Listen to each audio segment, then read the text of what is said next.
परम आदरणीय राहुल जी, मंच पर विराजमान सभी कांग्रेस के नेतागण, सभी आदरणीय महानुभाव तथा भाइयों और बहनों, ये आज का जो सम्मेलन हम जो कर रहे हैं वो केवल नोटबंदी तक ये सीमित नहीं है, ऐसा मेरा मानना है।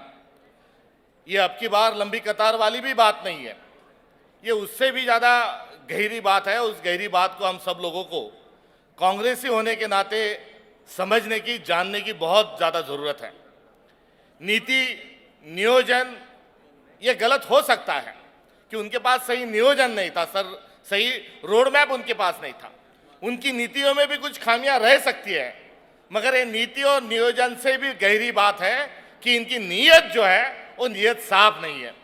क्या है इनकी नीयत? तो आम आदमी ये आम ही रहे और चंद लोग इस देश में राज सत्ता उनके पास रहे, धर्म सत्ता उनके पास रहे और चंद लोग ही इस देश को चलाए, इस प्रकार से मानने वाले और इस विश्वास पर कायम रहने वाले जो राष्ट्रीय स्वयंसेवक संघ है वो कुछ चंद ही लोगों के साथ इस देश को चलाना चाहता है। कांग्रेस पार्टी की हमारी विचारधारा जो है हर हाथ शक्ति, हर हाथ तरक्की, हर तबके के हर आदमी को, हर इंसान को हम साथ में लेकर काम करना चाहते हैं, मगर आरएसएस नहीं चाहता, बीजेपी नहीं चाहती, वो चंदी लोगों के साथ काम करना चाहते हैं।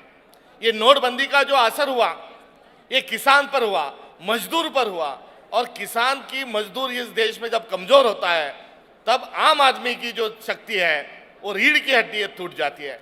इनकी रीढ़ की हड्डी तोड़ने का जो प्लानिंग है उसकी वजह जो है वो भी हम सब लोगों ने समझने की बहुत ज़रूरत है कि हम लाचार हो जाए, हम मजबूर हो जाए और इस देश का संख्या में बड़ा जो समाज है, बहुजन समाज जो है, ये कमजोर जब होता है, ये लाचार जब होता है, तब इन वर्ग पर राज करना बहुत आसान हो जाता है।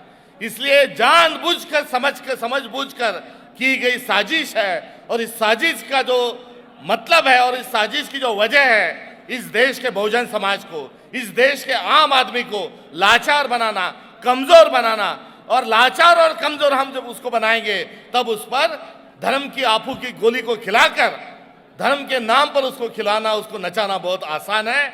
ये समझने वाली जो आरएसएस है उनकी नीति को हम समझ ले। इतने ही आज के सम्मेलन के माध्यम से मैं आपसे दरखास्त करना चाहता हूँ।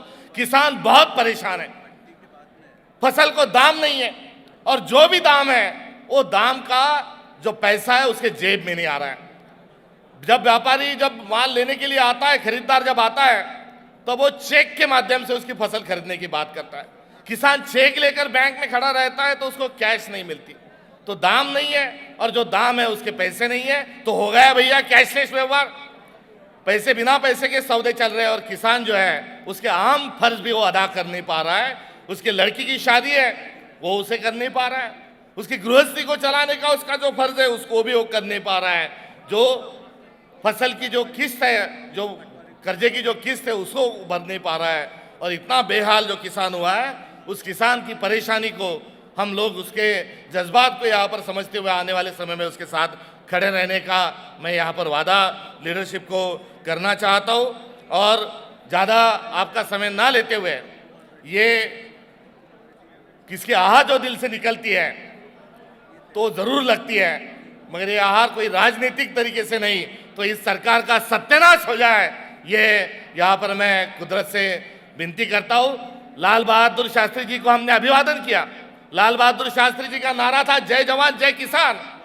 मोदी जी का नारा है मर जवान मर किसान, और इन दोनों को मारने वाला जो सरकार है उसका सत्यानाश हो जाए, ऐसी मैं यहाँ पर कुदरत से विनती करता हूँ। और यहाँ मुझे समय दिया इसलिए बहुत बहुत शुक्रिया अदा करता हूँ। जय हिंद, जय भारत, जय कांग्रेस।